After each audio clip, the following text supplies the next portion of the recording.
everybody.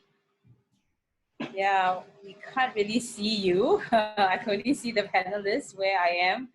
So if at any point in time you just wanted to say hi, to any one of us, I think you could just, drop a note on the chat, Otherwise it just gets a little bit quiet in this room. Okay. Just a quick introduction. I'm Pauline. I'm the founder of two companies, Susus and Comeback. Okay, Susus is basically what we do is we build communities with gamers, and we also run the game addiction talks in schools during school assemblies.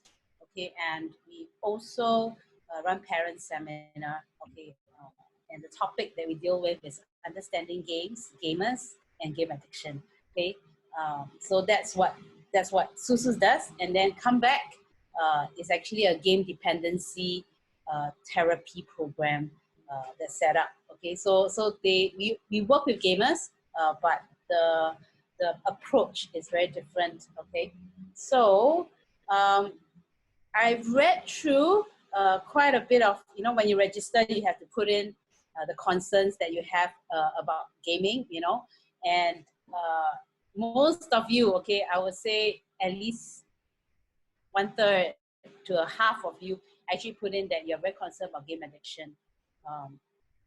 Some of you didn't put in the details of what you mean by game addiction.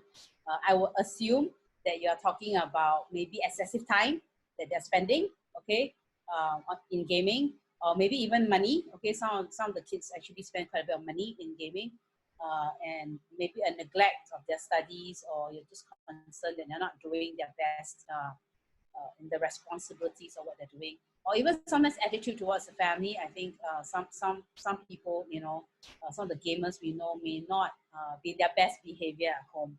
Okay, so I am assuming that when you talk about game addiction, you are referring to all these kind of symptoms, okay, or behavior that you are observing with your kids. Okay, I am going to share screen. Okay. Okay. As you can see, now this is what I want you to officially, all right. Game addiction is called internet gaming disorder, and in Comeback we have cases whereby some of the parents told us that they have sent their kids to IMH and seek psychiatric help with regards to their gaming behavior. Okay, and just to set it straight, okay, game addiction in this talk, we're going to refer it to a very common colloquial kind of term. Okay, but if we're talking a professional term, when you talk a psychiatrist, a psychologist, or even a therapist, when we call something addiction, right, it has a lot of connotation in it. Okay, so basically, in the professional field, you will need to at least meet 5 out of these 9 criteria for at least 1 year. Okay, and it's not based on the parents' observation of whether you meet these 5 criteria. So the psychiatrists and the psychologists have their own measurements on how severe all this is. Because if you look at it, right, the first point, obsession, you think it's obsessed, and another person will think that it's not. So the measurement is going to be very different from what a parent or a close one will measure it. And honestly, right now, there are not a lot of diagnosed game addicts, okay, globally. There's not a whole lot, all right? But so there is a reason why we call it game dependency professionally, okay? We call it game dependency simply because it could be just one, okay? If you talk about disruptions or being affected, it could be just one out of all these 9, okay?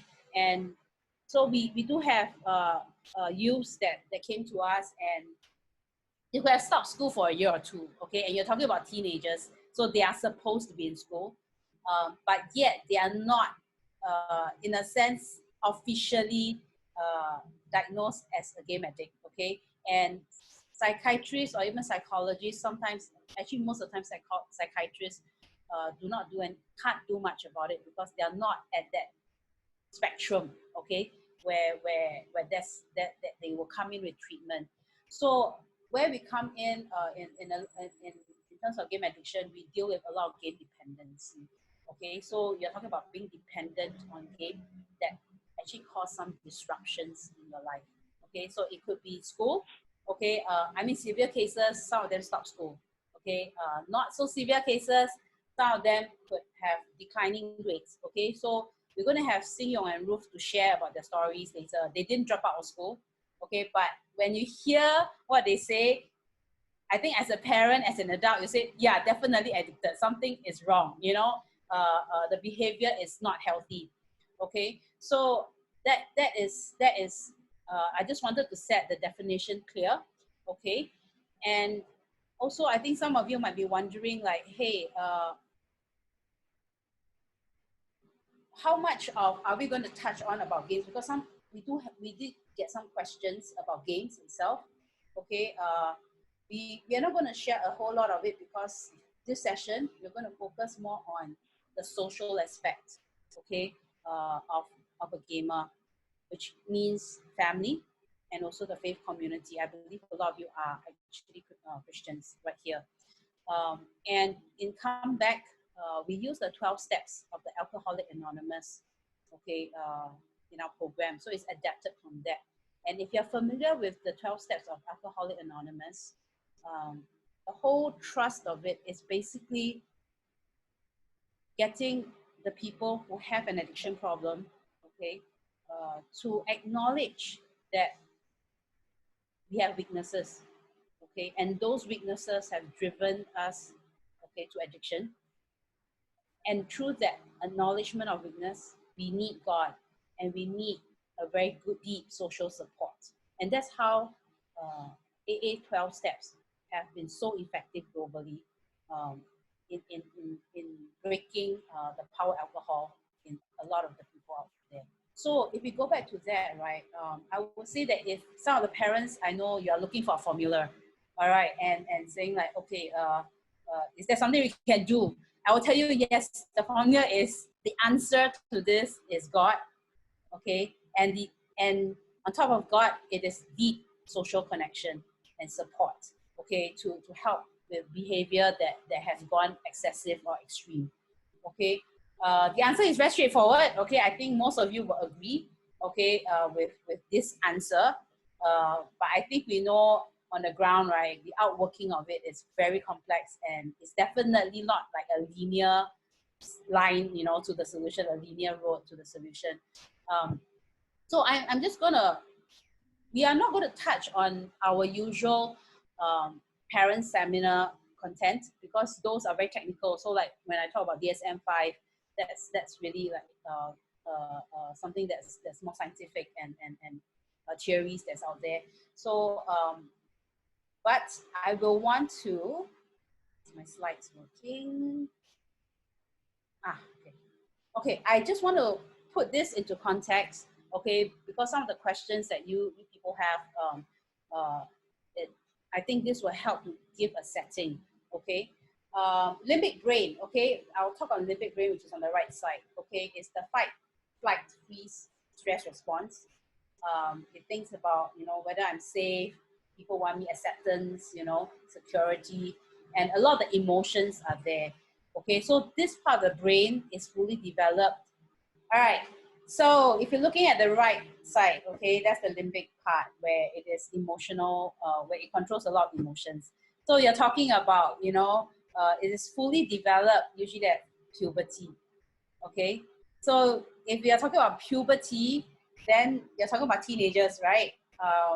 And emotions. So you're wondering, like, how come my kid, when he was like 7, 8 years old, right, suddenly at 10 years old, 12 years old, or at puberty, their emotional range is like suddenly, you know, it just spiked so high, you know. And I think some of the parents are very concerned, how come my kids are reacting so strongly when they're playing games, or maybe they're getting so angry, and you know the emotions go so like just so extreme, you know, just you need to be so excessive, you know, in responding in your games. I think partly it's because of games, but the other part is also you realize the change is also because is their natural physical growth, okay? That their brain is developing and their emotional part, they're feeling and sensing a lot more at that point. So they're also reacting a whole lot more, okay? So that's the limbic part. And I'm going to go to prefrontal cortex, which is right in front, our forehead, okay, right here. Okay, so this is the part where I think a lot of the parents are trying to get their children to respond in, to regulate, okay, be it their emotions, be it even their actions, okay, to say to play less, you know, to go for things that are more serious or more beneficial for them in the future and everything else. Okay, so all these kind of processes, right, the mental processes is prefrontal cortex. Okay, I just wanted to find out, right, how many of you know when, at what age does the prefrontal cortex is fully developed? You all know? Anyone? If you want to, you can type into the chat, I think. Then we won't be so bored here. Make a guess, you know, like at what age do you think it is fully developed? Okay, I'll tell you all, okay, because due to time, I don't want to spend too much time here. 25 years old. Okay, so I just wanted you all to see the gap, okay? I'm not saying that only when they hit 25 years old, they can think rationally, okay? But it is a process. So they're developing along the way over the years, but this part of the brain is fully developed at 25 years old. So you're looking at a gap, right, between their puberty, okay, which is teenage years, varies from between boys and girls, okay, all the way to 25 years old. Okay, so it could be a 10-year gap, maybe even 15. Some girls, you know, at puberty about 10, you know. So 10 years old all the way to 25 years old, that's a 15 years gap maximum. Okay, it could be 10 years of having their emotions at their greatest height. Okay, and then while their rational part of the brain is still developing. Okay, so I paint this picture because I want you all to have a context of how you're gonna look at Ruth and Xing Yong's story later, because a lot of times as adults, our expectation to the kids is that they will respond to us from the prefrontal cortex, and we will speak to them from the prefrontal cortex as well. Okay, but you don't realize that actually your youths, your young people are very limbic, you know, like right here, they are feeling people. If I feel that you're angry, if I feel that you're condemning me, if I feel I'm not safe, if I feel that I don't like this feeling, that means it's negative, the first thing is I will reject and I will avoid. Even though you can tell me how good it is for me in the future, even though in my mind, I know that it is good for me, but I don't feel it. Okay, that's the thing. I don't feel it. You realize a lot of the youth will use this kind of lingo. I don't feel it, and they will walk the other way. But if you really ask them, do you know that it's good for you? They will say that yes, I know. Okay, but they will walk away from it and they will move towards what they feel that's best. Okay, that feels best for them. So I think that's something that I'm just going to set this as a background, so that when Xing Yong and Ruth shares their testimonies, instead of looking at their behaviors, I think some of the parents here may go like, yeah, my kid may behave like that. Or some parents maybe behind your mind, you go like, maybe my kid is doing this behind my back. Okay, you might have it be looking at their behaviors. Behaviors are symptoms. Okay, so we also believe that game addiction is also a symptom.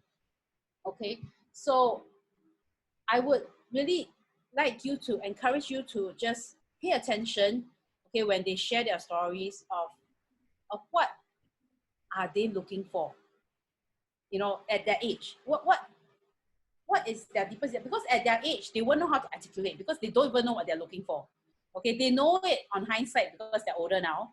Okay, but when they're in it, they didn't know what they were looking for. Okay, and what was their need, what was their deep needs at that point in time, and they do know that gaming is not right. Okay, so knowledge is one thing, but actual behavior is different. But then why is there such a big gap?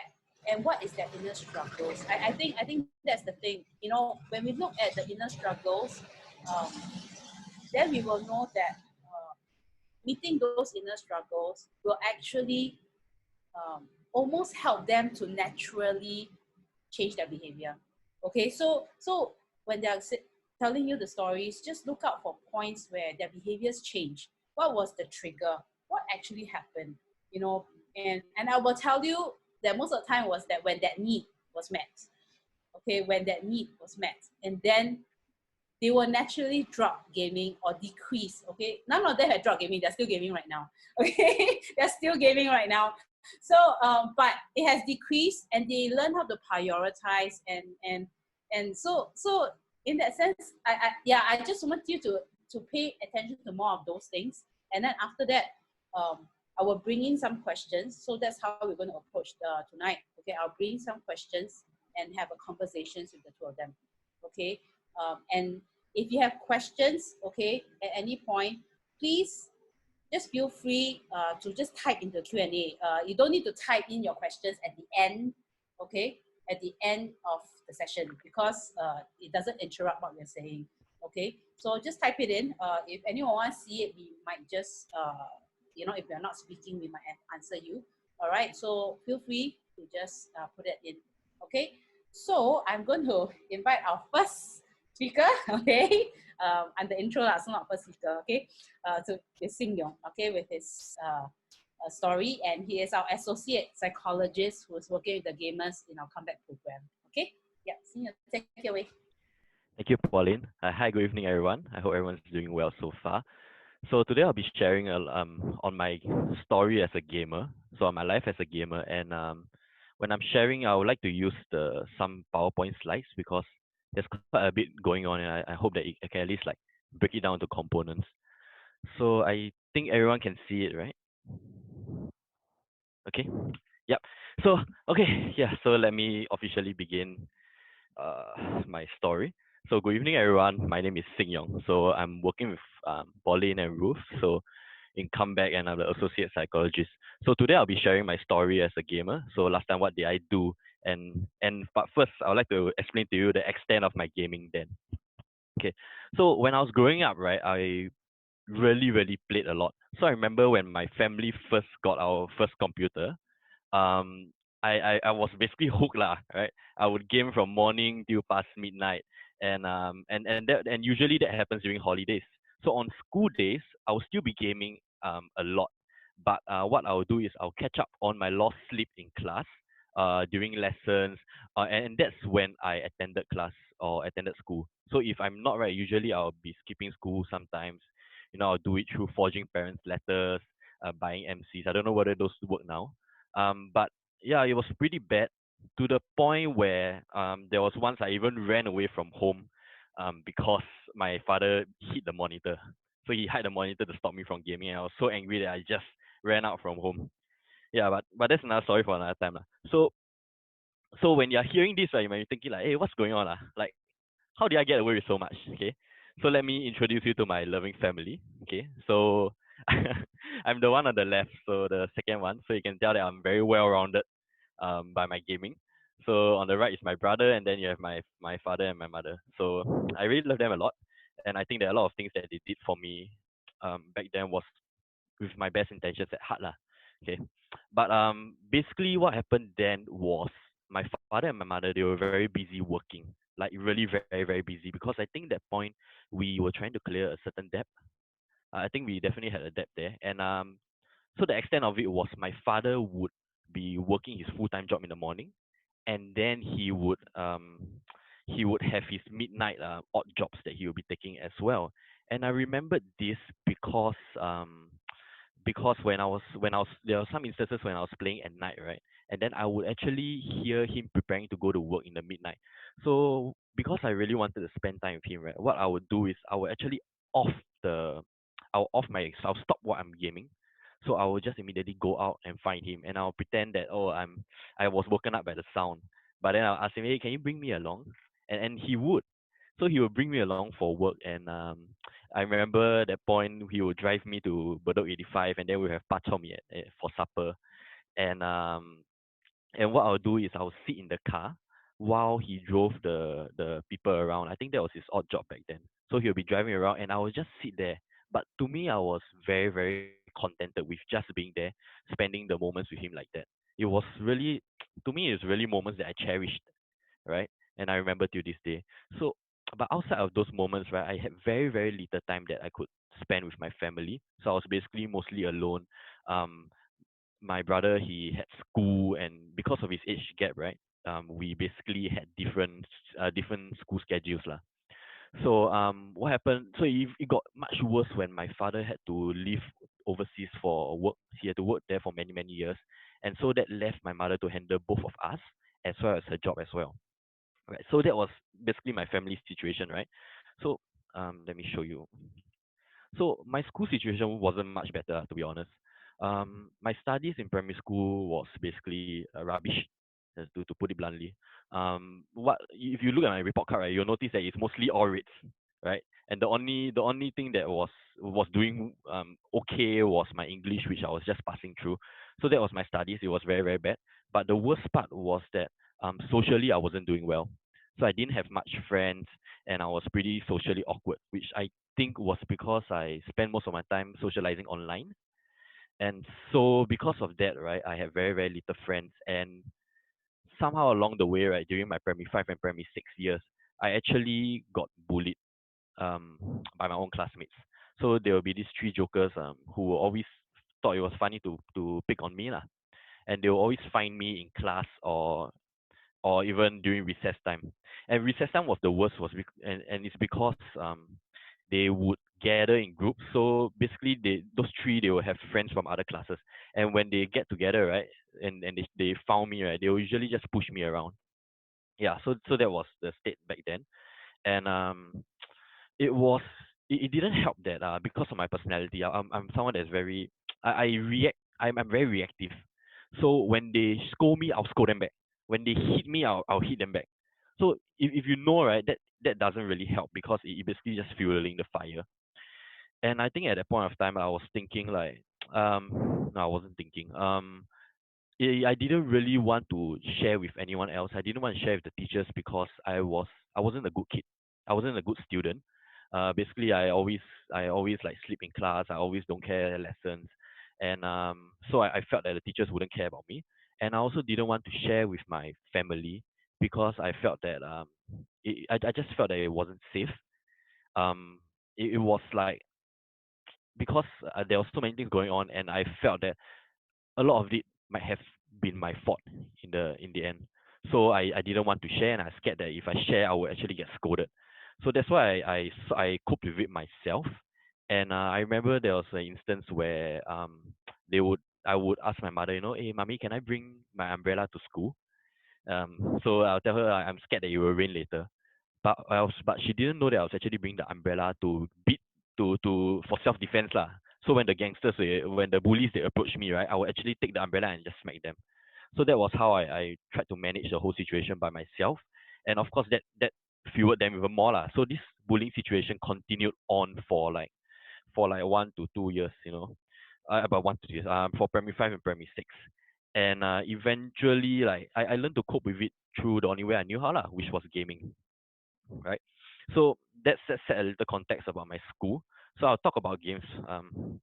So I didn't just when I play games, right, I didn't just play any game, right? I found that I really like those games which allowed me to compete with others. So it was very social and it was very competitive.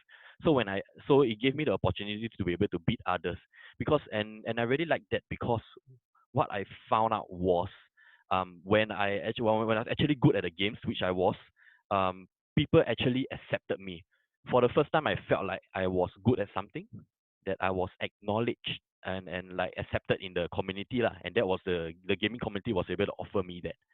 So that was a very big contrast to reality lah, where I was basically no one, you know. So because of that, right, I really really just immersed myself in the games, and I neglected my real world, my studies, and everything else. Okay, so just explain this picture a little bit. So I knew Ruth back then. I knew Ruth for quite some time already. So that was a DOTA competition which I actually won. So it was a small little local competition in Singapore. Yeah, but something that I'm proud of. So um, in secondary school, right? So I went to secondary school and I actually ended up in a school that was pretty well known for delinquents and bullies. And because of my history in primary school, right? Because of the way I was bullied, I found myself very socially withdrawn. I didn't dare to really interact with others and I kept to myself most of the time. Okay. So as you know, usually the bullies they like to pick on people like that. Right. And so unfortunately in secondary school I found myself in a similar situation again. And I I did my best to defend myself. You know, I reacted back as I always did. And there's a lot of details in this whole bullying story again, but I'm not going to go into it because it will take too long. But what you should know is that this whole bullying incident it actually ended well for me. Okay, it really ended well for me because right after the bullies happened and I stood back, I fought back. After the whole thing died down, right, many classmates which I didn't know before, they actually came and for the first time, you know, they talked to me and they wanted to get to know me more, and that was because they really admired the way that I stood up for myself. But that's not the point. The point was that I got many I started knowing people and I met many friends, you know, who are still my friends till this day. And it was also at that point when I was starting to know more people. I was also invited to church by one of my seniors. And I eventually gave my life to Jesus. So that was a very amazing point of time. And later on I was also integrated into a cell group which I actively joined. So overall, the summary of this part was that my social life, my social life basically went through a comeback. So this is basically church. It was a church camp. So I'm the drummer on the left. So right at the back there, you can't really see lah. Yeah. So I talked about my social life and how it turned, but the biggest point for me was in my studies. So what happened, right, was that I was actually doing well in my English and my humanities subject because I had a pretty decent foundation in English, which really helped me a lot. So I remember there were instances where my English teacher would take my composition and then she would read it out to class because she thought that it was good. And even though it was just within my class, I really felt that it was something. I really felt like there was acknowledgement and I was very proud of it. And so from there, it slowly escalated. So I started being, I started wanting to score better in those two subjects. You know, I wanted to be top in the subjects, even though it was just within my class. And that was how much it meant to me then. To the point that I would even forsake some of my game time to just complete my homework, which is a very big thing for me back then already, right? So come to secondary four, right? Because I'm in the normal academic stream, we had to go through N levels in order to progress to Sec 5. So N levels back then was an old format. It was basically the total score of your best three subjects. Okay, so I was very good in two already, and just nice my class we had to do E Math for O levels then. So basically to prepare for N level, I already got all three settled, so it was easy. So and when I got my results right, I actually found out that I scored a very very very good score for all three subjects, although the rest were subpar. Okay, but the amazing thing was that because of these three scores, right, I actually managed to score top in my cohort. Okay, just from these three scores, and it was a very shocking moment for everyone because I wasn't the forerunner for top place. Okay, then suddenly from there, just that exam alone, I became the dark horse. So everyone was just looking at me already. So when it went to Sec 5, right, in O levels, basically the achievement really motivated me a lot, and I found that I really wanted to repeat it for O levels. So I remember during the last few months, right, I would take very drastic measures such as I will unplug my computer, you know. I completely say no games, I will just completely unplug. And then I will go and buy my own assessment and 10-year series, and I will even hire my own tutors. So that was the extent that I went. And I think at a certain point, my parents were also like, is something wrong with him? Like, is he possessed? but yeah, but they were, I think ultimately they were proud of me and they were very supportive. So which really motivated me because it was a very difficult period and it's really really not easy. But eventually it paid off. So I managed to score first place again among my NA cohort. I managed to get single digits, you know, I made it to my dream polytechnic course, which psychology. So overall, right, when I look at it, right, it's really a comeback story then, okay? So what happened afterwards? So I talk about aftermath here. Um, if you remembered when I started the story, right, I was saying that I ran away from home, okay? So I ran away from home during my poly years, okay? So you're wondering like, why I thought everything is okay already. So the thing is, right, my poly years didn't go well at all, okay? So I was basically in my secondary school, I was a big fish in a small pond, but poly was different. So what happened was that I was barely managing throughout my course. Okay, my classmates were all very smart, but for me, I was struggling. So people then didn't know me as the smart kid like they did in secondary school. Okay, I was basically like nobody in the studies. But what was happening was that on the other side, um, my poly friends, because we played together, right? So they knew me as this guy who is very very zai at my games. Okay, so my studies were like dropping, but then my games, I was starting to rise up as a star there. Right. So what happened was that eventually, I got very demotivated for my studies. I decided, just focus more on my gaming, because I was very demoralized. So eventually, my grades declined lah, and my gaming continued to rise. And it's very interesting also because when I think back, right, I realized that when the rise of my gaming, right, was also the fall of my faith. So when I was playing a lot, right, my my church attendance actually went down. It starts with one time you skip, then after that another time, then more la more la more. Then eventually I just don't go altogether. Okay, so that was a very interesting observation that happened. So I'll just stop the details here for now. But eventually the story ended up better lah than then. So at a certain point of time, I eventually got my act together. I stopped gaming so much. I choose to completely focus on my studies. And I was going back church again, which was good. So that was a period where I managed to get my degree in psychology. So when I'm looking through my story, right, there were two things that was very apparent that I realized. So the first was that my gaming, which when I was brought up, people always my parents always say when you addicted or you play so much games, right, because it's very fun, because it's like drugs like that. But what I realized that my gaming behavior was actually something much much deeper. Okay, and my behavior manifested in a way that it was a desire to strive for achievements in the games or maybe in my studies that basically when I get these achievements, then I'll get acknowledged. So it was a lot of that striving for the achievement part. And if you really look at the current research in the psychology of gaming, right, you realize that such behaviors are often related to what you know as the achiever types. Okay, so there are four different types which you can actually look at the blog, then that will explain more in our blog. So the second thing that I realized was that when the when my gaming occurred, right, it's somehow my studies and my faith, right, must disappear. It's like both elements couldn't exist together. So if I was gaming a lot, my studies and my faith would decrease. If the other increase, then the other one must. If the other increase, then the other one must decrease. If you get what I mean, right? So I as I grow older, right, and at this point now, when my prefrontal is fully developed, and then I can start analyzing properly. So I look back at my experience, and I realize, and I can understand my behaviors much better. I can see the motivations, and because of that, right, I feel that at my current point of time, I'm able to manage my gaming behaviors better. So as Pauline mentioned, right now, both Ruth and I, we are still gaming, but we are also able to manage our priorities this time. Okay, and I find that after I say all this story, God really has a very very funny way of piecing everything together.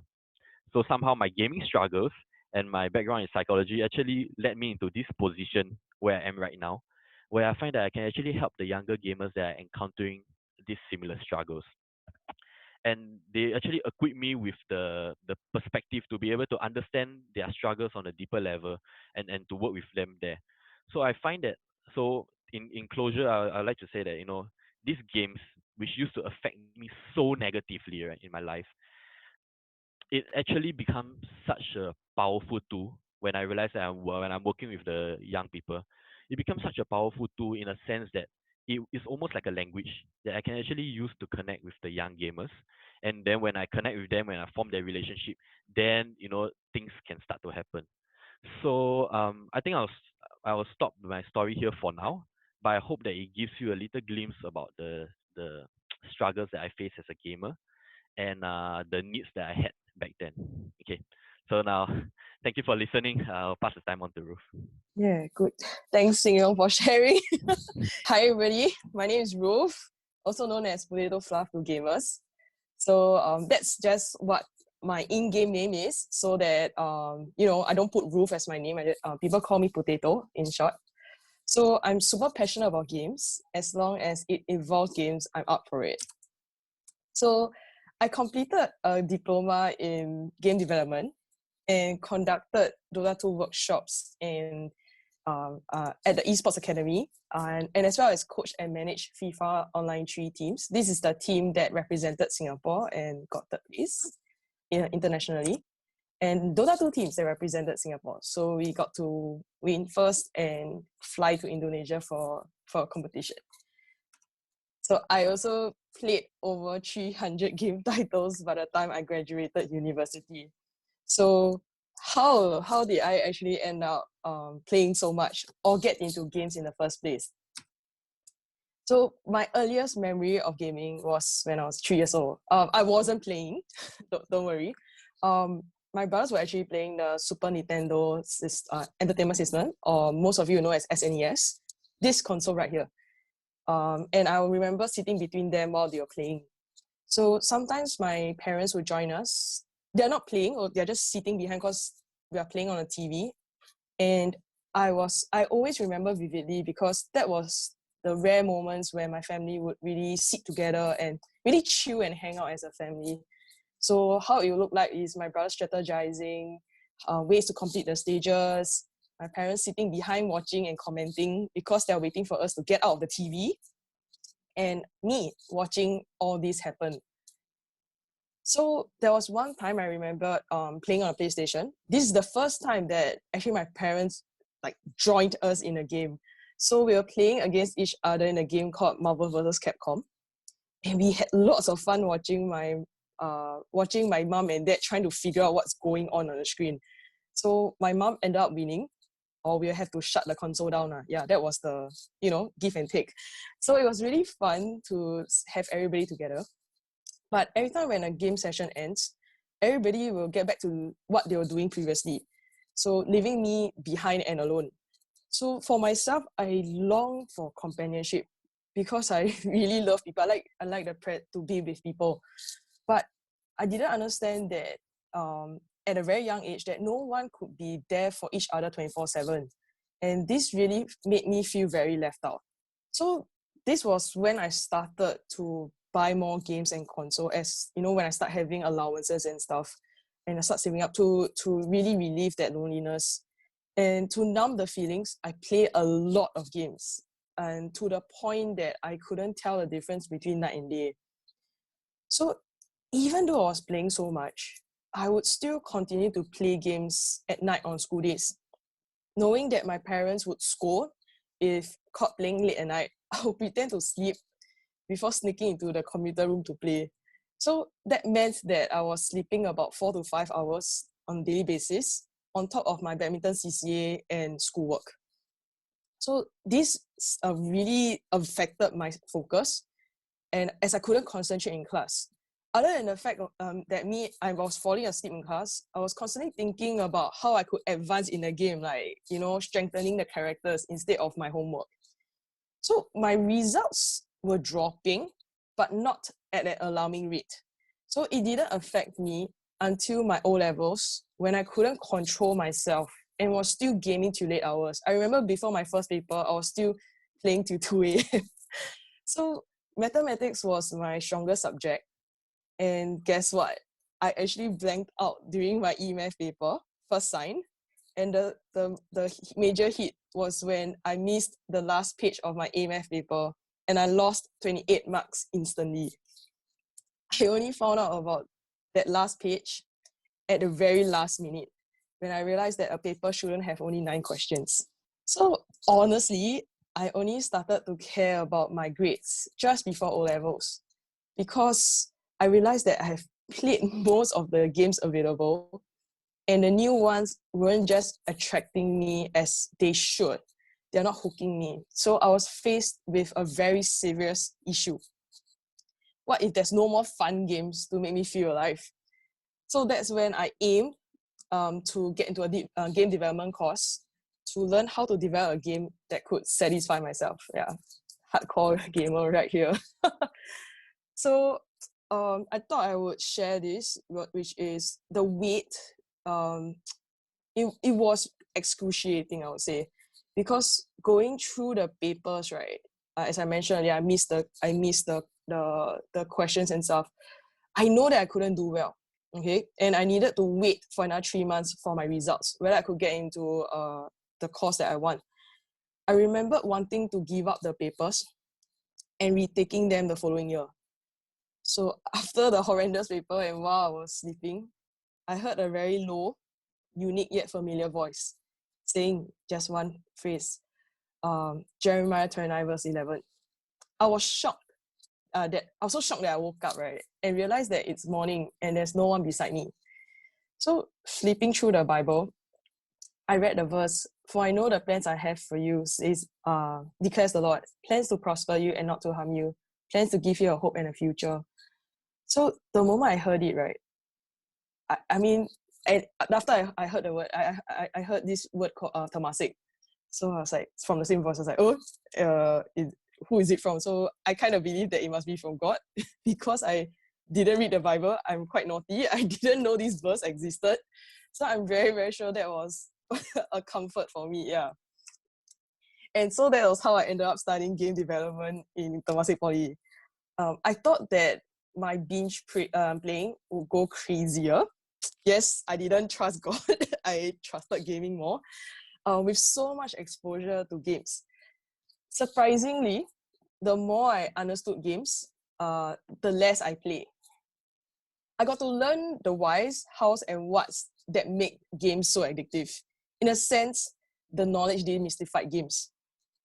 So during this whole period, although I was playing less, I realized that there are still times where I still couldn't control my gaming habits.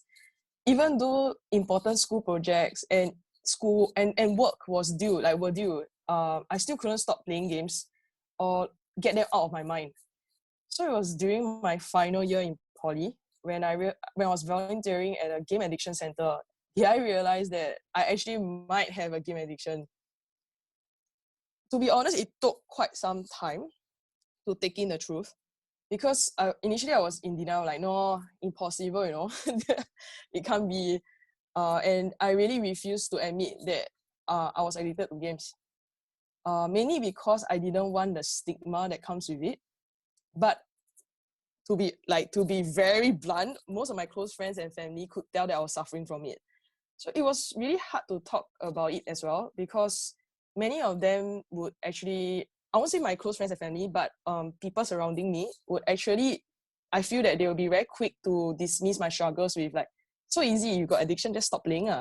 Or see lah, play more games, play more. Now you have a problem, then you start crying, that kind of thing. So in the end, I decided to confide in lecturers who I can trust about my situation. Yeah, these are my lecturers. I started to be more accountable about my playing times and more importantly, to be conscious about the games I play. So this is really, really important because there are just some types of games, right, that get me sucked in. And it's very difficult to avoid. For some, it will be like Minecraft or Roblox. But for me, it was usually games with storylines and turn-based battles. So, I mean, you can say don't play, but oh, it's so itchy, the game is just right in front of you. Yeah. So one technique I did to spoil the game for myself was to read the plot and watching YouTube videos on the game. So doing this helps me to think less about the game and satisfy my curiosity about the game. Of course, it won't be as fun as playing the game, but this is the compromise that I'm willing to take. So eventually, with the encouragement from my lecturers, friends, and family, I managed to overcome my game addiction. So I also really want to take this opportunity to thank my dad for not judging me and making the effort to connect, even though he's not a gamer, and trust me, I was a difficult child. So for example, my dad remembered my favorite game. So it's actually Final Fantasy, the series. And he even remembered the developer who created it. Like, I don't know how. So during the vacation, he actually spotted the building on the left, like the first picture, while driving, and asked if I was interested to have a look. Like, hey Ruth, isn't Square Enix like the game developer for your game you like? Oh my gosh, yeah. So we ended up taking a quick stop despite our mad rush to the airport later. And he also took the time to attend gaming events with me, despite us being an awkward duo. Like, how many father and daughter couples do you see at a gaming event, right? So I remember that there was a time I was so shy, and to ask Kaname, this guy on the right, for a photo. He's a very famous cosplayer actually, I think from Japan or something. So my dad actually chased him and does end up with this photo. Yeah, that stuff. So I'm so glad that now, right, even though I had a lot of experiences, and honestly, I would say sometimes I was a bit embarrassed about my gaming habits, but I use all these experiences now through games to help others. Like, for example, as an esports coach, I train youths to achieve their goals through esports. And we also organize teletrips, an event that teaches teamwork, communication, and mindset to gamers through games. And this is really, I would just want to shout out to Pauline and Susus, because really without this, right, it's really, I don't know where we could have started all this, yeah. So I'm really very thankful for these opportunities, and even for today for sharing our stories, yeah. So I'll hand the time back to Pauline. Okay, I think you've heard both their stories. I'm not sure how many of you will have go like, hey, this part of story sounds like a child, and I just thought that it's really amazing that we have one female and one male, okay, who happen, to be, on staff with us, and then we also have, Xing Yong and Ruth are both different type of gamers, okay, if you talk about player types. We will not go in depth with it, but I think in the Q&A, somebody asked about what are the others. So I did post a link so that you can go and take a look at it online. In our full seminar, we do talk about it a bit. Okay, so they are very different in how they play a game. Okay, so we always think that gamers are the same, but actually in a game, right, their behavior is very different. What motivates them are very different, and how they play a game is very different. How they approach a game is very different. So like you look at Ruth, she says she spoiled the game for herself by watching a YouTube video. That won't satisfy Xing Yong, okay? He cannot watch the video and spoil the game. He must die win, okay? That's the trademark of achiever. So you can see the motivations and what satisfies is very, very different, okay? Both of them have talked quite a bit about how their journey on gaming, but I think I saw a question from Jenny as well. She asked about returning to studies and faith. So before all this question is asked, I just want to ask them my one question. So as a teenager, because both of you, so Ruth had your encounter with God, okay, with that Jeremiah passage verse in her teenage years, and Xing Yong said that he received Christ in his teenage years as well. So as a teenager in church, right, I just want to ask, did you talk about your gaming with your church friends or church leaders or anyone in church? Because it was such a important aspect in your life. You spent so much time in it.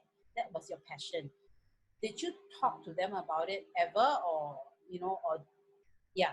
So why don't let's see which one of you want to take on the question. I know the short answer is no. No, it was something that I really kept hidden.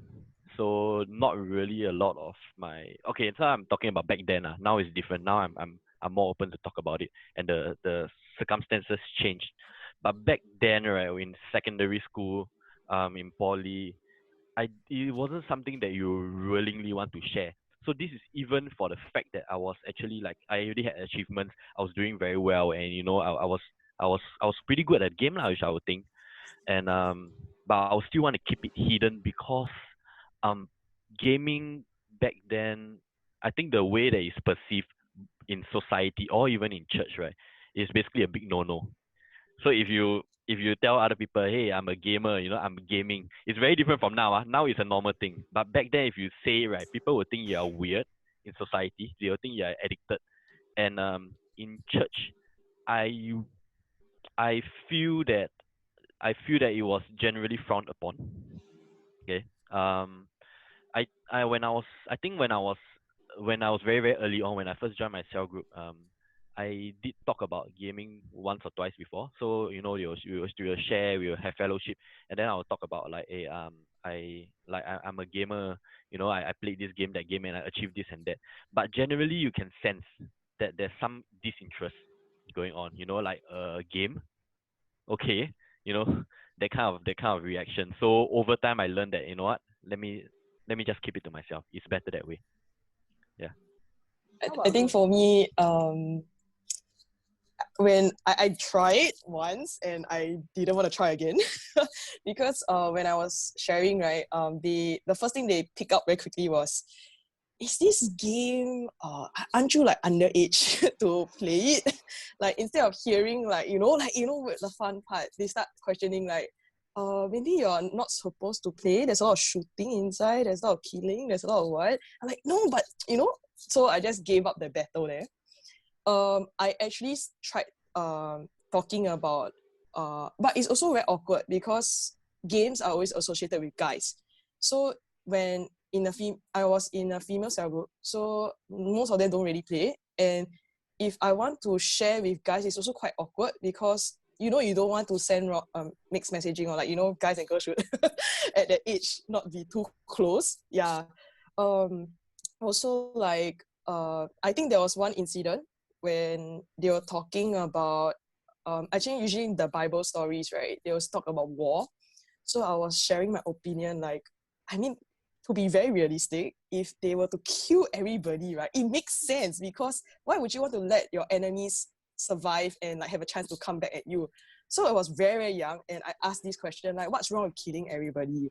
And they were very quick to dismiss that, you know what, I think you're playing too much games. That's why you're thinking that way. Like, no one answered my question. I still don't know why sometimes. And and usually I get dismissed because I'm playing too much or give that weird eye. So I just end up like, you know what, this is a topic where I won't speak of in church again. Yeah. So how would you describe your behavior with your gaming friends and with your church friends? Is there a difference or is it the same, or which is the real self, that you feel like completely relaxed and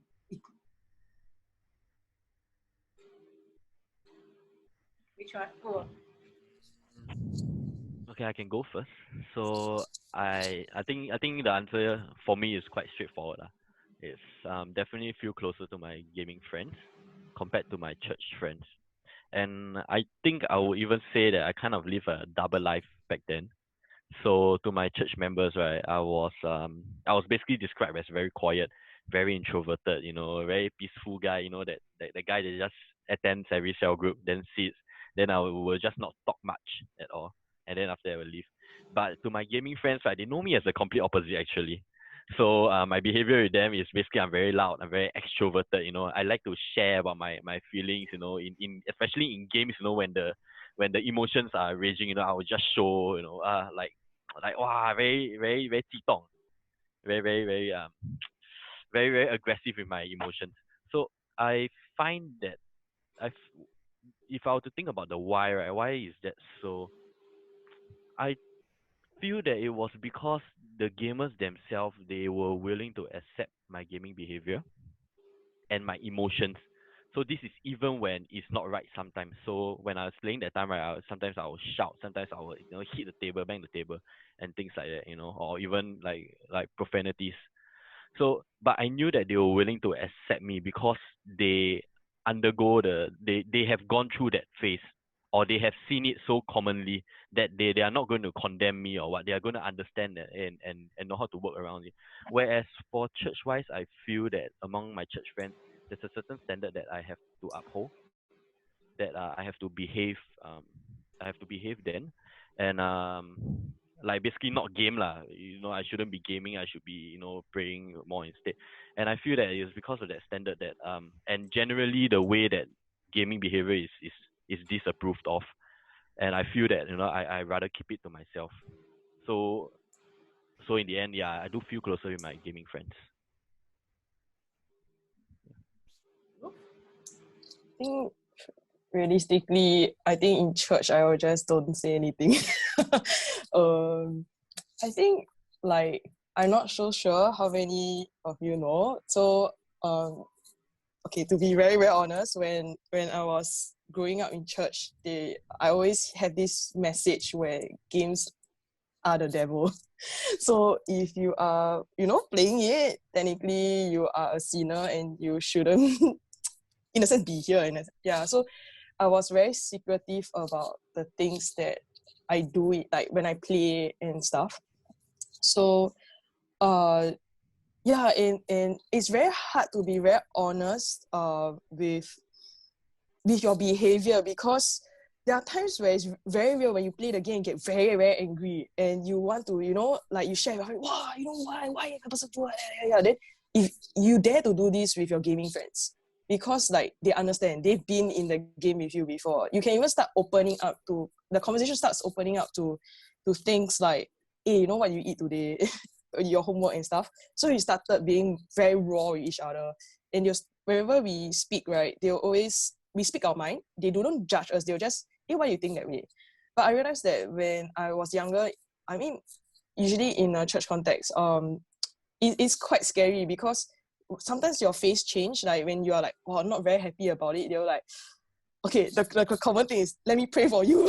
But no one, like, you feel like the awkward one, like, hey, how come everyone's so peaceful and here I am with all these raw emotions coming out and stuff. So I thought it was better to just suppress it when I'm in church and stuff. And to be very honest, it actually manifests at home. So like, because like growing up in a Christian family, you attend church every weekend, and sometimes it's just so hard to hold back the emotions, that at home it just comes out. So there's one experience I had was, I think my dad wanted to take away my PSP. At the time there was a PlayStation Portable, and I was so like pent up that I couldn't take it. Like there's no games to help me vent it, and I just end up like hitting my head on the wall. I don't know what to do anymore, that kind of thing. Yeah, so that was the extent. Like I would say I was really very suppressed in that sense. In more in a Christian context. Yeah. I think some of the parents are wondering, where is this going? Where are these questions leading to? I just want you all to, Xing Yong and Ruth, to just give me a few descriptive words, okay? No story, descriptive words. What exactly were you feeling when you needed the game so much? Whichever, when Ruth was saying, when your PlayStation is taken away from you and you bang your head on the wall, and Xing Yong, when your parents try to stop you from gaming, whichever way, and you retaliated. What was, just find a few descriptive words. What was it at the core that was driving you? I think it was loneliness and rejection.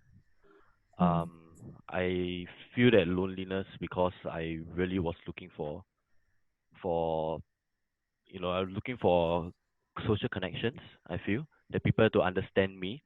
My parents wise, so I'm not trying to say that I'm on the bad, like they are bad parents or what. They did what they could, but I felt like at a certain point, I didn't really feel understood. Yeah, misunderstood is the word. Yeah. How about you? I think for me, well, not a word, but like I don't feel loved. I don't feel accepted. I feel very judged. I feel powerless. I think that's key. Sometimes they say the closest people are there to protect you, but sometimes you feel like, why isn't there anyone? Yeah. So I think games made me feel powerful. They made me feel in control, and they made me feel like I'm part of their world. Yeah. Okay, the reason why I ask these questions is remember when I talk about limbic and I talk about the prefrontal, the parents meant well. I think the church people also meant well. Like nobody's trying to harm them, but at that point in time, they received it as rejection. Okay, they received it as being judged. They received it as being misunderstood. Um, I'm going to throw it back to Xing Yong and Ruth. What if the way they communicated with you was different? Because you know that they genuinely care. I mean, your family definitely care for you. But what would that change in their approach, okay, to your habit, okay, would have helped you? I think I'll start first. So like I mentioned, right, my dad put in a lot of effort to connect with me, and that was actually in my later years, like when I was like entering poly or later. So during my secondary school years, I think that it's like typical parents, and right, everyone's like, stop gaming. Why are you playing so much? Why do you need to do this? Why do you need to do that? So I felt that no one wanted to hear like why I even like something in the first place. I mean, I don't do anything else. Like, what do you want me to like? If like parents ask, what subject do you like? Like, how I know I don't really spend so much time studying, right? Like, or like, why I just do lah, like, So how come you don't like to study? I just don't. Like, what kind of conversation is that? So, when also I find that when they talk to me about we are gamers, we understand when a gamer played the game or not. Like just by hearing the first few sentences, we know that whether you are trying to smoke us or not. So we are not looking for people who are experts in the game to have this conversation, but really hearing us out and say like, like since you like it so much, tell me why you like it. So I really feel that if like someone just hear us out, just tahan, bear with it. Hear the first few things. We will open up. I think we will open up. Yeah, and I think Xing will have a very good example on this, on what it really means by opening up, starting with games and ending up not even in games. Yeah. Oh yeah. Okay. So I completely agree with what Ruth shared, and there's an example that I can give, which I've given them before, so they know what I'm talking about. So in my poly years, right, basically my family situation was I was very detached from them, relational. So I'm basically okay. I'll just give you a context, okay? So when I will go home, usually I'll just shut my door and then I'll just play game. Okay, I will just come out to eat and then I'll go back to my room and play game some more. So there's really no communication whatsoever between us because it was all I basically just built such a wall already. And so what happened was that there was this one day where my brother actually came in. My brother actually came into my room and then he was just watching me play game. Okay, so he was watching. So I was like, "What are you doing here? Why you come here?" But never mind, I just continue playing my game.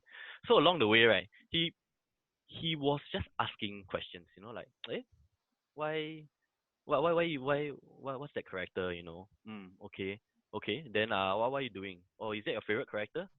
So he was basically asking a lot of questions about the games and he was showing interest. Okay, you can tell whether it's genuine or not one. Sometimes certain people they ask, right, you can tell that they are just trying to smoke, like what Ru said, but you could tell that it was genuine. And at no point of time, so I'm very used to my parents immediately when they ask about games, right, their intention is to tell you to stop. But my brother was different. So you could sense that he was genuinely interested, and he showed no signs that he wanted me to stop. He was just asking and asking, and then after the game when I stopped already, right? So he was just asking me more about the games lah, and I was just chatting with him, and I felt so it really felt very nice and very warm.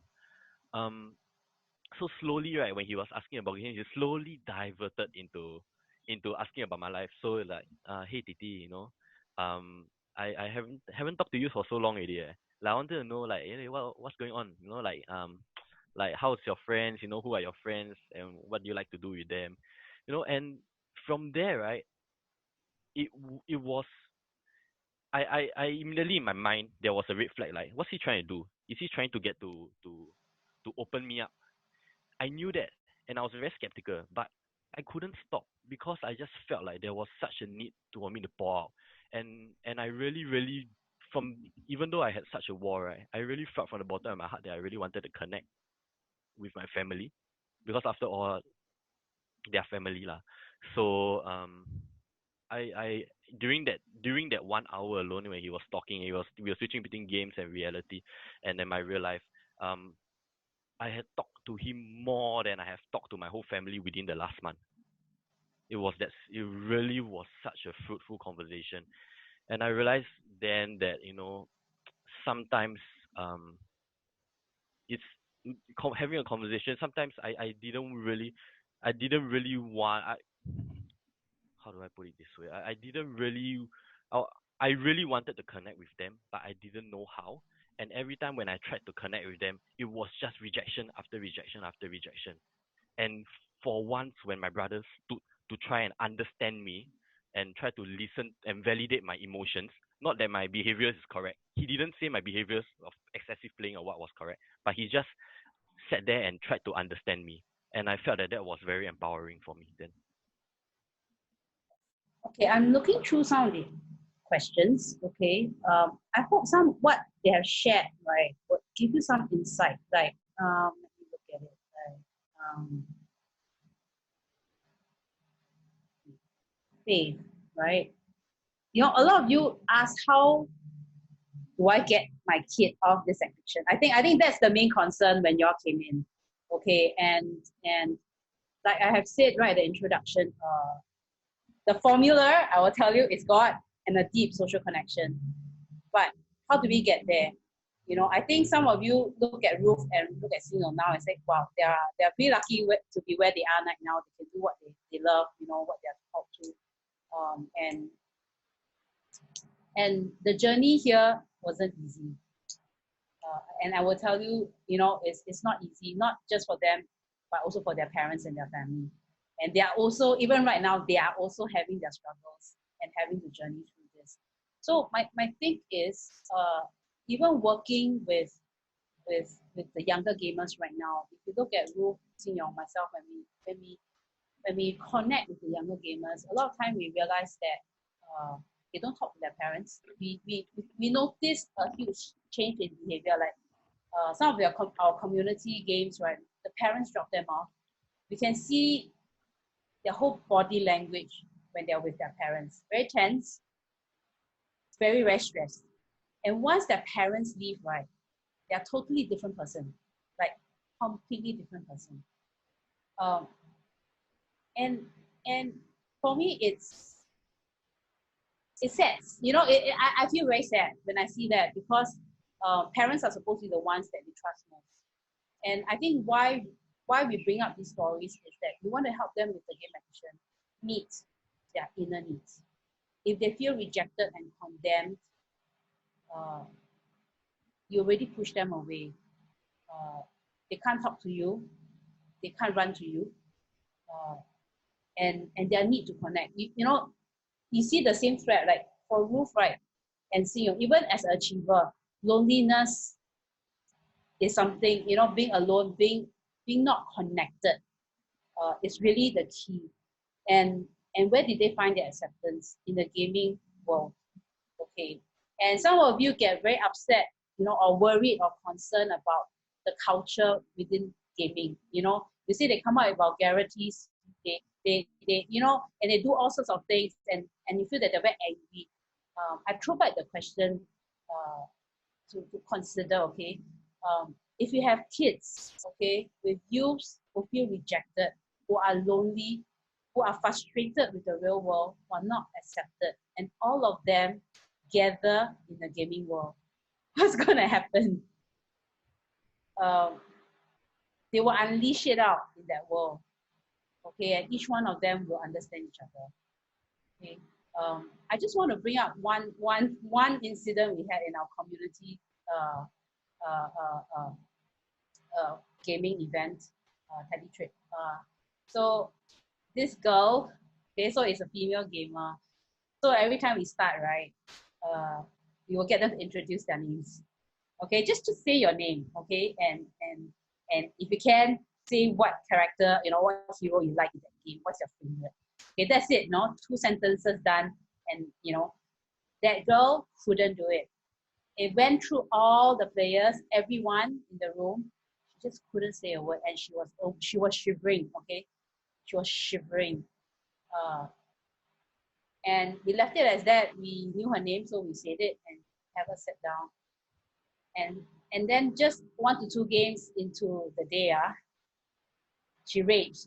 Okay, gamers say rage. That is when within a team, they're playing as a team. She got so frustrated and so upset with the teammates that she just literally let go everything. The teammates get so angry. So you're seeing from one that is totally shy, reserved, and then within the next 2 hours, she basically just let go of everything, all her frustration and everything else. And the thing is, none of us judged her, none of us scolded her.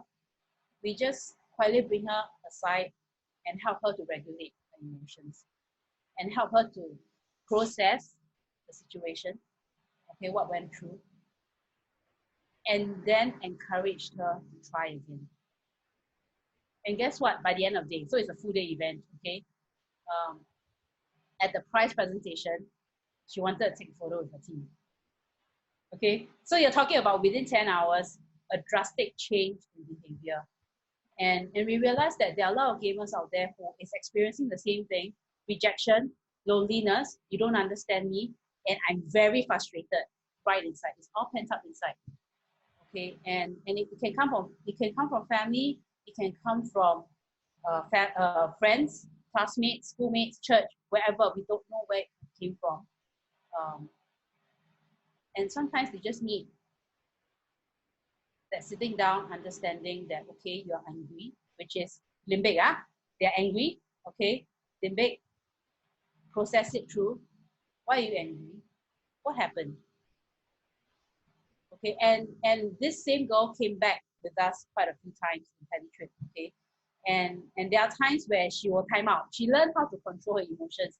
She time out with her teammates when she feels that she is, things are building up within, and she'll time out. So she learned to regulate her emotions when there is acceptance, when there is acknowledgement, and there's processing.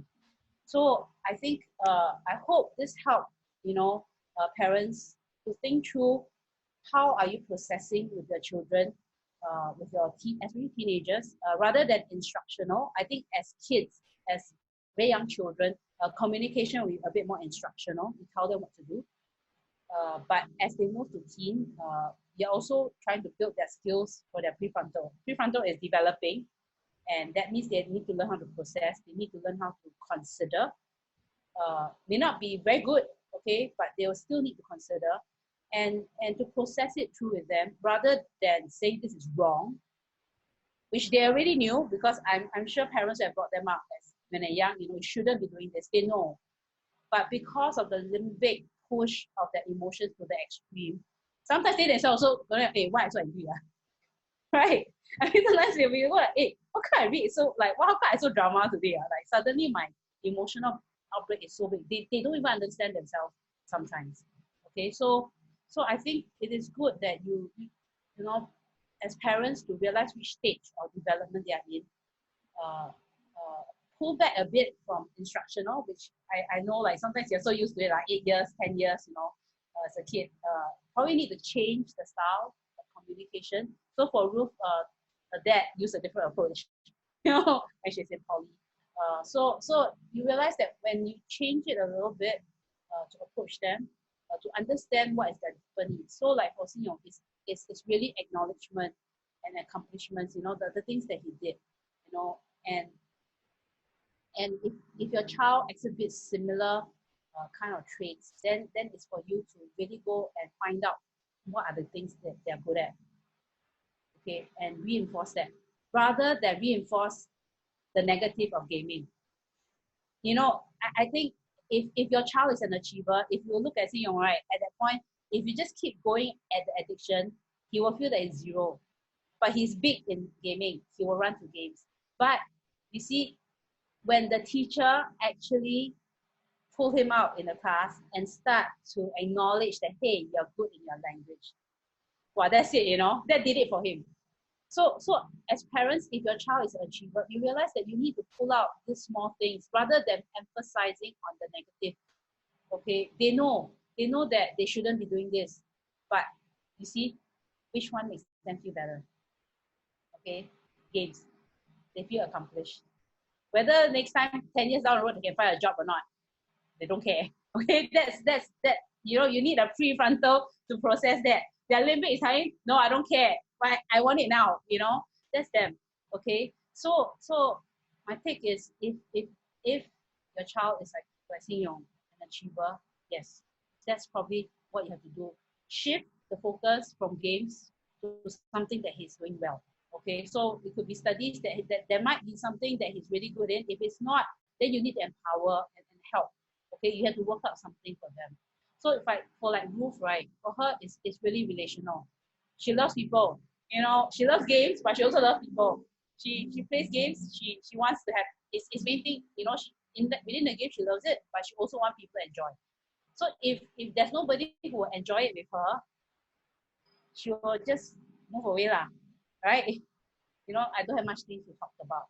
But then once she feels that you care, you start to open up, even if it's not game.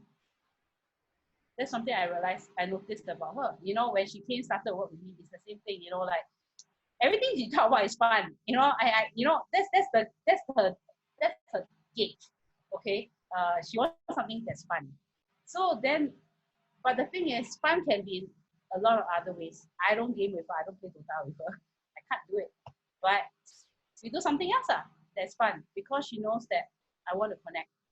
Okay, and I think that's the thing. We move the focus to something that knowing what is their personality and what works for them, and bring it to real life.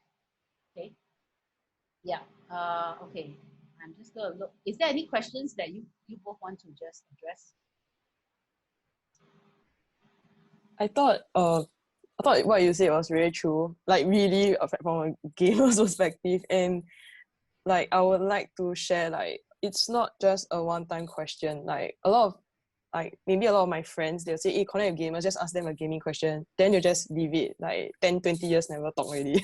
So I think the key thing is really, like, for us, right, we actually base the trust on like consistency. Like, maybe you ask us today, like, what are you playing? And then tomorrow you ask, hey, what are you doing? So on and so forth. So I think the key thing is to really journey with us. Sometimes, yes, we gamers can be a bit difficult. We only want to speak about games, but really hear us out, because to us, right, gaming is everything. And to us, gaming is it's the most interesting part of our lives. So sometimes when, like, maybe it's just a simple action, like, I don't really want to hear about your game today. It can really make us feel like, oh, then I shouldn't say anything else. Like, I shouldn't say about maybe I'm being bullied, or maybe like my grades are not doing very well and I don't know what to do, so on and so forth. Like, I feel like those are not interesting. So why should I share with you, that kind of thing? So it's gonna be a tough journey, but hold on. Please journey with us. Yeah. I just want to look at One's question. Sorry, I just want to answer that. He was. I think a lot of parents are concerned about this. They always say that, oh, if I encourage or I compliment my child within a game, right, then am I encouraging my kid to game more? Okay. I think so far that we have worked with the young people, we see the achievements. I think we even have one who has achieved a lot in the game, but have not achieved much within in the real life. But we acknowledged, we acknowledge their effort as well. Honestly, to accomplish things in a game, it's not that easy. Okay, it takes hours and hours and hours of just practice. If you see it as connecting, if you see it as building a bridge, then it is not. If you don't look at games, because your focus is on games itself. But the thing is, I will encourage parents to shift your focus to your child.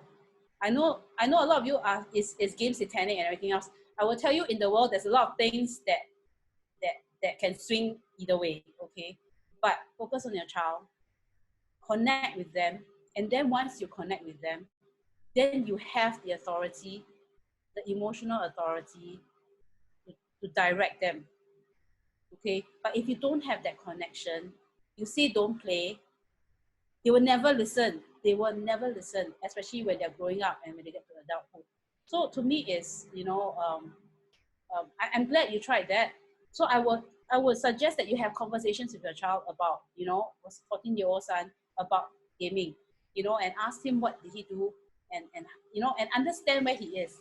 And then from there, right, when he knows that you're understanding him, find the relations of the skills that he has, like communications, like all these things, and encourage him to practice it in real life. Maybe in school, maybe in project work, whichever way. Because as adults, you know that some skills are transferable, okay? You know that if it works in the gaming, it will work in real life. You will be able to pick it out. So you need that connection and that bridge to call out, okay, the good. If you don't have that, then you can't even call it out because the communication is cut. So that's what we do with a lot of the gamers when their connection with their parents are cut. Okay, Xing Yong, Ruth, and they will go in and just play with them, see where they are, find their strengths, find their good, and call that out. Okay, and start working, because a lot of them actually have very, very, very low self-esteem, and that's why they're hiding in the gaming world. That's why it's excessive. So you look at Xing Yong, you look at Ruth, like she's hiding there because of loneliness. There's no one. Okay, so if you can meet these needs and draw them out from where they are slowly, it's not going to be overnight. We work with them. We know that it's highs and lows. They can promise you something and they can be so convicted, okay, and you know that it's genuine, and then the next day they're going to fail. They just couldn't do it. And so I would just say, remember, is their prefrontal lobe is still developing. They're trying. It's not that they're not. They're trying, and you need to keep encouraging and keep giving them the opportunity to try. Once you stop giving them the opportunity to try, they will give up on themselves. I think that's the part, because we hear a lot of them, parents don't want to talk to me anymore, or that kind of feeling that there's no hope. Okay, so I think for parents, bridge it. Don't lose the contact with your child, because as you go in, you will find that there are opportunities to influence, okay, to direct. Yeah. Oh, I think there's one question, like if your to us is, if your parents were to stop you or restrain you early at your younger years, will you then not get addicted by faith? Yeah. I think to answer that, my parents did restrain us. So initially there was no gaming during school term, so you only can play, But I thought that, you might not be gaming. So what did I do instead? I just come home late, go playground, so on and so forth. I think it's not really just about the addiction, but because the needs are not met. So we'll just we go ham and just find something else to do. Yeah. So in a sense, my parents were jokingly saying that thankfully it's games and not drugs. Yeah. So yeah, I think it's key thing is whether our needs were met. Yeah. Yeah. I think the other question, I think, about faith, values and things like that. You're saying that the games, a lot of violence, killing, and everything else. I am not going to give a definitive answer here, because I think everyone has your own benchmark of what is violent and what is not. But I'm just going to bring back to Ruth's story in church, where she was saying in the Old Testament there's so many episodes of war, okay, and literally God commanded them to wipe out, okay, the enemies. And I just want to say, is that killing? Okay, I don't think we can get around it. The episodes are there. It's in the Bible, but how we approached it and how we looked at it, how that story brings out certain values and how we understand God. So my question is, in that context, because if you talk about games, but you talk about in general media, everywhere else, okay, our kids are going to be exposed to all these things. There's no running away from it because it's just part of the world. I'm going to throw back the question to parents is, how are we, okay, equipping our kids to evaluate, okay, and to self-censor? Okay, I think that's a longer term solution than to say that abstinence. Okay, I always have the question: do we abstain from games or do we not? I will tell you, games are here to stay. We can't block them out. Okay, it's growing. Okay, so that's the trend. Then if it's growing, then what do we do? It is to put in a compass within the next generation on what is good and what's bad, and for them to decide, I am going to not do this. You know, I'm not going to play this because not because my mom says so, it's not because my dad says so, or not because the church says so, it's because I was given the skill to evaluate and see that no, this is something that I know that I shouldn't be doing. Okay, I'm going to throw this back as that. I mean, of course, in our parent seminar, there are games that we will really say that watch out. Okay, parents, these games really has crossed certain lines that we feel that if your kids are below certain age, don't you know, if they are doing that, please stop. Okay, it does have negative influence, but I would say majority of the games out there, there's so many. I will tell you, there's tons of games out there. How are you going to stop all of them? How are you going to every minute, you know, have your eyes on their screen? You can't. And as they grow older, as they become 20 plus years old, there's almost, I don't know how you're going to say vigilance, okay, in what they're doing. But I think as a preparation, prepare them for the world, okay. I hope that helps to answer that question. So I think for those who are asking like the genre and everything else, we will not handle that too much, okay, blood and gore and stuff. Yeah, maybe what I'll do is, okay, these questions, if you really want to understand some of the games, right, we are planning for a public parent seminar on understanding games, gamers, and game addiction, where we will deal with all these games genre. We will go into each genre to give you some, to help you understand a little bit more how the characteristics and what happens in the game. Okay, because now a lot of you are talking about the visual that you see. Okay, so that is one seminar that you can come for. It's going to be 3 hours long. This is 1.5 hours. So it takes a bit of time to explain all these things, details. Okay, so if you want to, you can connect with us. I'll give you our details. Facebook, you can follow us. You know, once we can release the dates for that seminar, you know, you can sign up for it. Okay. I just thought Alvin has an interesting question. What do parents do or react when a child or youth rejects going to church? Because she is clearly more interested in staying home, playing games and other fun stuff. How?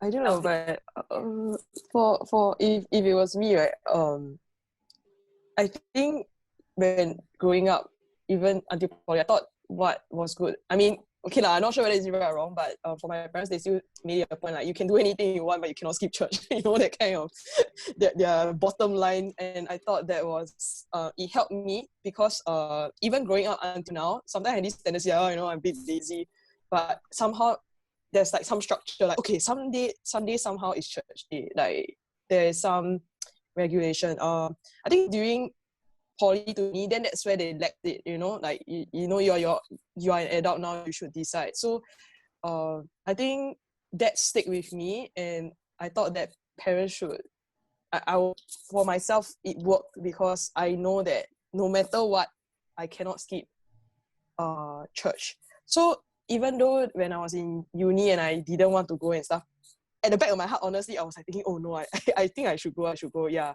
And for a period of time, I didn't go, but when I started going back, it was just emotion again. It was just back to regularity. Like, yes, I remember I was going to church on Sunday. It all clicks together. So I mean, personally, I would encourage parents to not let them sleep by, but also maybe get to understand a bit why you don't want to go, or is there anything that you are avoiding and stuff. So having that conversation really helped. Yeah. I think somebody also asked how do they get gamers to read the Bible and stuff. Right? So I think depending on the age of your kids, okay, like Ruth is saying, right? Younger parents say you follow instructional, because parents still is the authority. But you come to teenage years, right? Then that whole thing shifts. Okay. So and it also goes back to reading the Bible. So the whole thing is how real is faith for them, that they want to go to church, that they want to read the Bible. You can make them do it, you can discipline them, which is not a bad thing. But ultimately, if they don't have the faith, that means they don't encounter it personally on their own. Once you stop getting them to do it, they'll just not do it lah. Okay. And maybe for Ruth, it's like, when she first came and joined us, she was struggling with her faith. Okay, she wasn't going to church. She really was quite far away. The first thing I didn't tell her to read the Bible. I will tell you, we sat down for hours, literally hours. Okay, it could be the whole day. We didn't work, and she would just talk.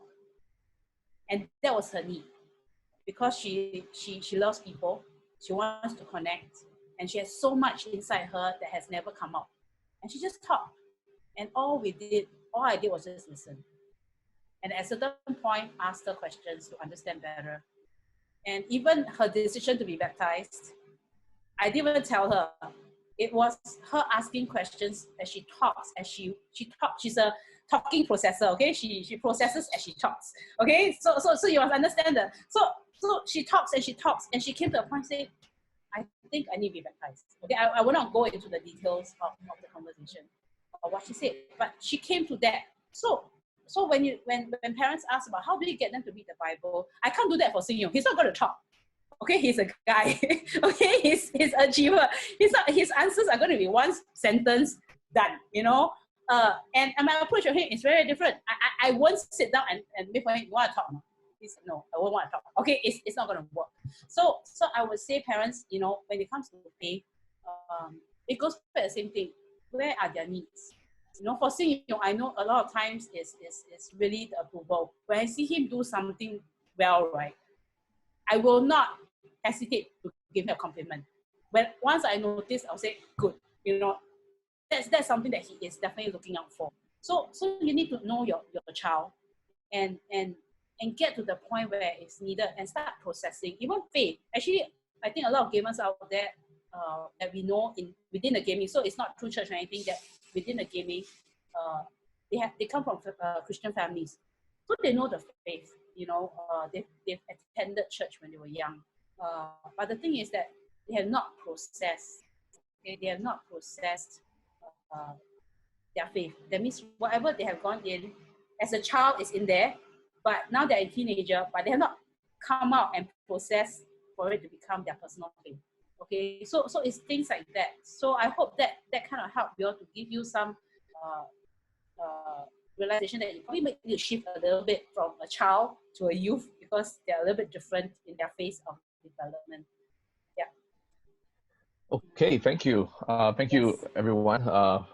Thank you for a very engaging session. I know there were many questions, and I think today's session was meant to designed to hear stories. Thank you, Ruth and Xing Yong, for sharing so openly, and thank you again, Pauline, for helping facilitate. I hope that this encouraged everyone that to see how God can work, even in the most difficult situations, right?